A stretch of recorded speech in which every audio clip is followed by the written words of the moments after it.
Salut à tous, j'espère que vous allez bien. Donc alors aujourd'hui on se retrouve pour une nouvelle vidéo sur la rétrospective de 2018. Alors au début j'avais fait un truc, j'avais fait en anglais, tu vois.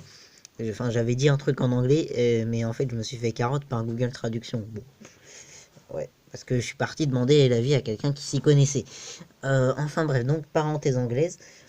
Maybe my English accent is bad, but I don't care about it. Donc, hello everyone.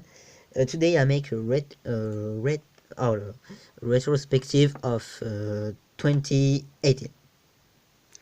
Bon voilà, comme ça c'est fait. Ok, donc alors on commence tout de suite, parce qu'en fait je fais ça par pays, voilà, avec les nouveautés, enfin avec les nouveautés, ouais par nouveauté, enfin avec les nouveautés qui ont, ah là là, par pays avec les nouveautés qui ont un peu marqué 2018. Donc là il s'agit de la 508, ici en version GT Line.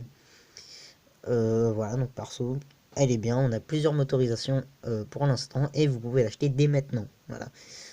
Donc voilà, elle est sortie en 2018 et par exemple, celle-ci, c'est la version Allure, donc de la 508. Voilà. Je sais pas si c'est la seule version au catalogue, mais bon. Voilà.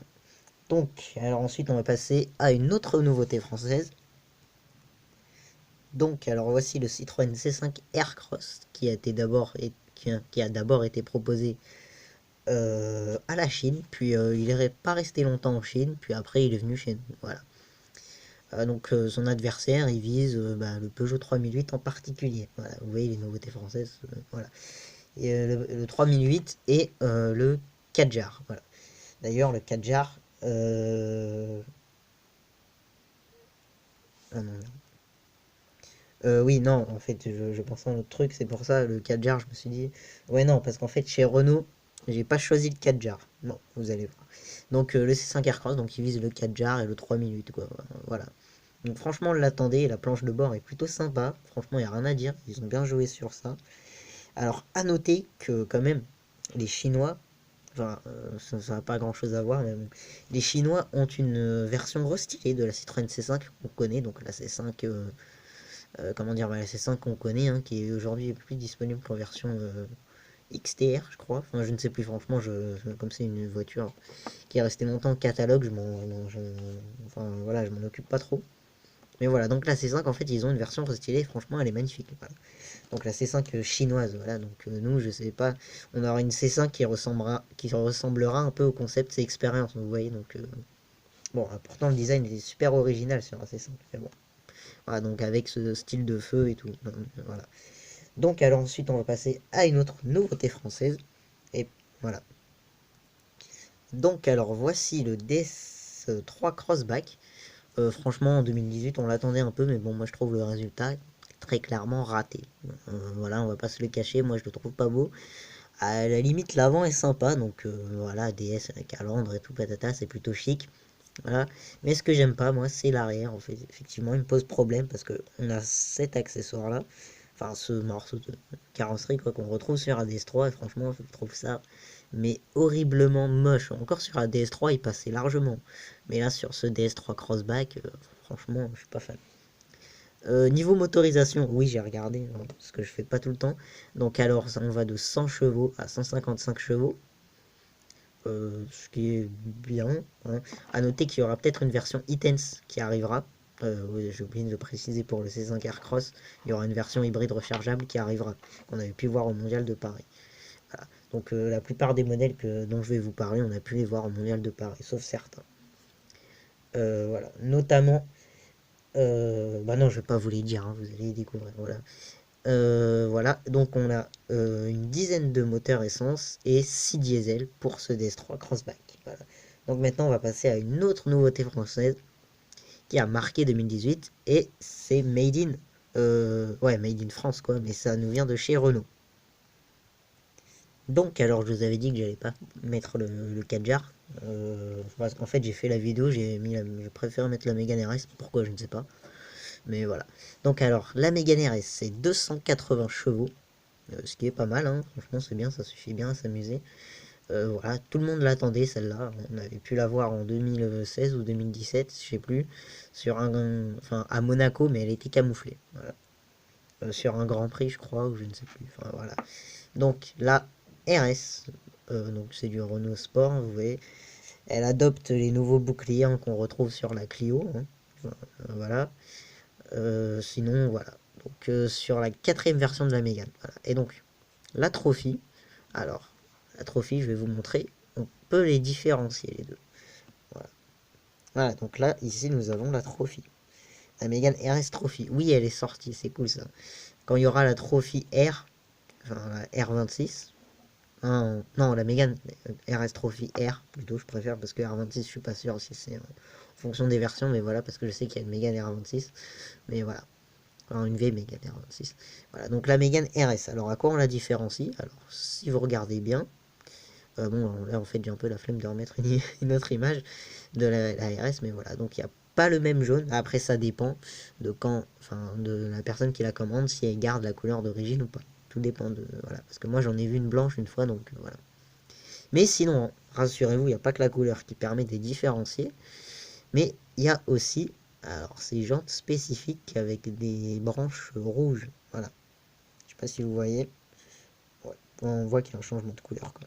Voilà, donc c'est comme ça qu'on les différencie.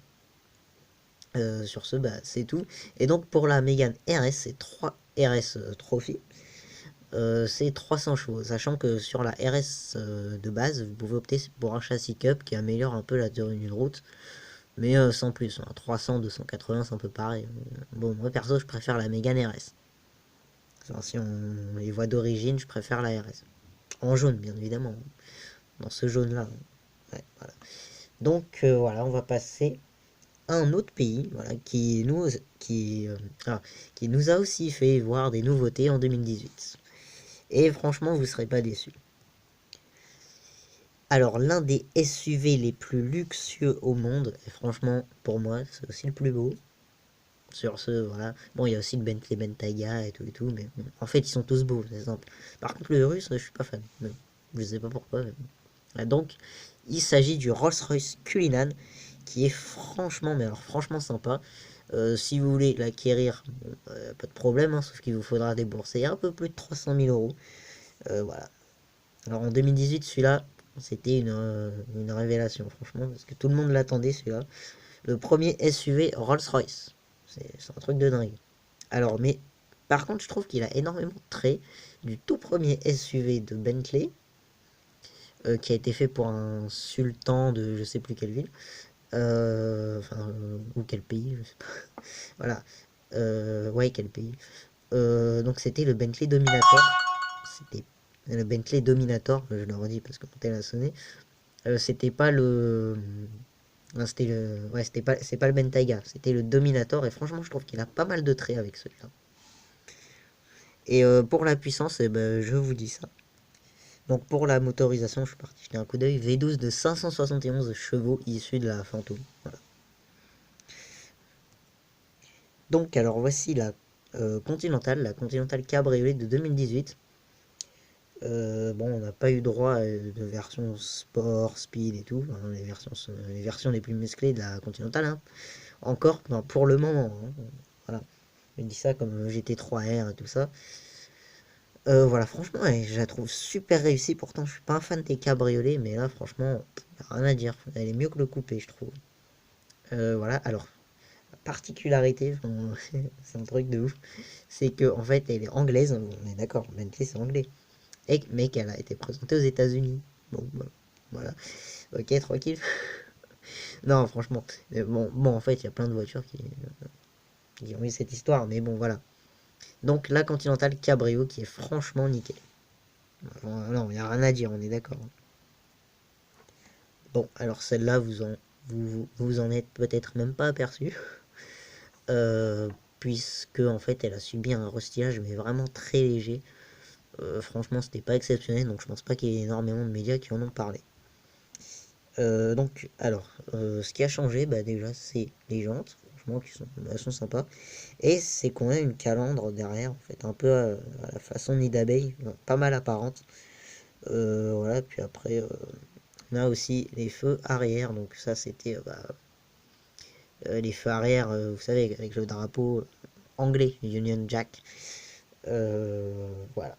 Donc, sur ce, dernière voiture de la vidéo, rassurez-vous, il y a une deuxième partie, hein.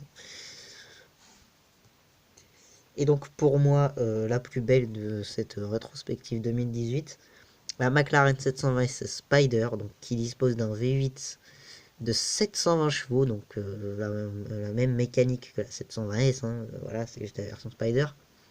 Alors en vitesse de pointe, on a 341 km/h en cabriolet, et avec le toit, non, pardonnez-moi, 341 km/h avec le toit, et 325 km/h sans le toit.